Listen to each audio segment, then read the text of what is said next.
நம்ம நாம சொல்லிட்டாலே அவ்வளோ சந்தோஷம். சொல்கிறார் இல்லையே, என்கிட்ட தான் சொன்னார், இதில் சன்னதியத்தில் சொன்னார், திட்டும்னு நாங்கள்லாம் பாடினே இருந்தோம், தேவ்கி அப்படின்னாரு.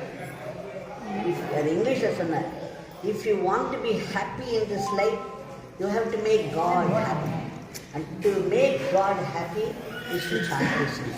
அதாவது நீ லைஃப்பில் சந்தோஷமாக இருக்க விரும்பினா கடவுளை சந்தோஷப்படுத்த வேண்டும். இப்போ கடவுளுக்காக மட்டும் நம்ம அழுதோன்னா எவ்வளோ சந்தோஷம் இருக்கும் இல்லையா? அதனால் கடவுளை நீ சந்தோஷப்படுத்தணும். கடவுளை சந்தோஷப்படுத்துறது என்னென்னா அவருடைய நாமத்தை சொல்லி அவ்வளோ சந்தோஷமாக இருக்குமா கடவுளுக்கு அவரோட நாமத்தை சொன்னாங்க. அப்போ அவர் ஏங்குறார், நம்மளாம் நாமத்தை சொல்ல மாட்டோமா, அவர் ஏங்குறார் இல்லையா? அதனால் அதை நம்ம கண்டிப்பாக மனசில் வச்சு. இன்னொன்று சொன்னார், நம்ம எப்பெல்லாம் நாமம் சொல்கிறோமோ அந்த இடத்துல இந்த பிச்சைக்காரன் சத்தியமாக இருக்கேன் அப்படின்னு. நீங்கள் முதல் நாமம் சொல்லிச்சே இருக்கார் சாமி. நாம் 300 நாமம் சொன்ன பிறகு தான் சாமி வருவார்லாம் நம்ம நினச்சிக்கிறோம். அது சத்தியமே இல்லை.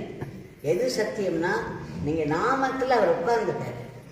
அந்த நாமங்கிறதே அவர் தான். அவருடைய இருப்பு என்ன மாதிரி இருப்பு? அந்த தெய்வீகமான இருப்பு. அவரால் செய்ய முடியாதது கிடையாது, அவரால் அவருக்கு தெரியாதது எதுவும் கிடையாது, அவர் இல்லாத இடமும் கிடையாது.